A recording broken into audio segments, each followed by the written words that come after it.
Hello viewers, welcome back to my channel Home to Hotel Recipes.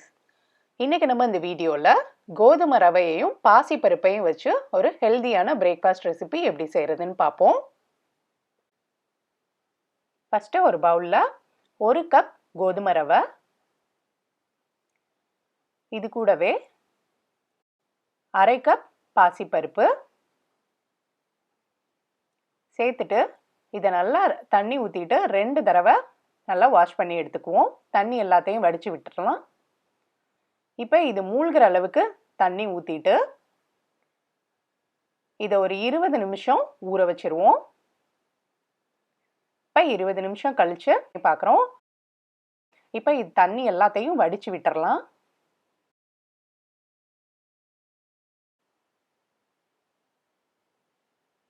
இப்போ தண்ணியை வடித்ததுக்கு அப்புறமா இந்த கோதுமை ரவையும் பாசி பருப்பையும் மிக்ஸி ஜாரில் போட்டுக்குவோம்.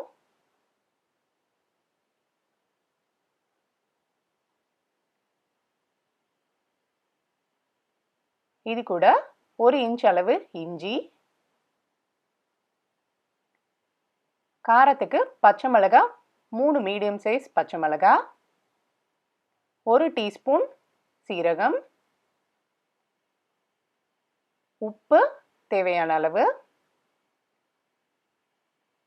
இது கூட கொஞ்சம் கொஞ்சமாக தண்ணி விட்டு நல்லா தோசை மாவு பதத்துக்கு நல்லா நைஸாக அரைச்சி எடுத்துக்குவோம்.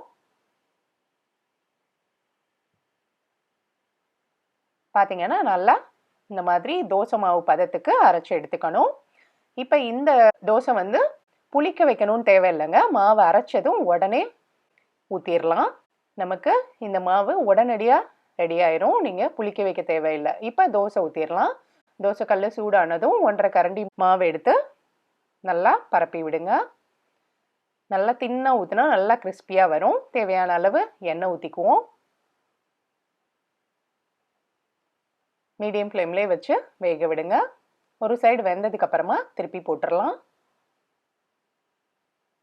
நல்லா 2 தடவை இந்த மாதிரி திருப்பி திருப்பி போட்டு நல்லா கிறிஸ்பி ஆகட்டும்.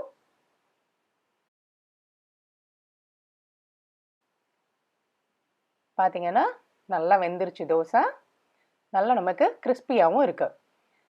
இந்த சம்பா ரவை தோசைக்கு தேங்காய் சட்னி ரொம்ப நல்லா இருக்கும்.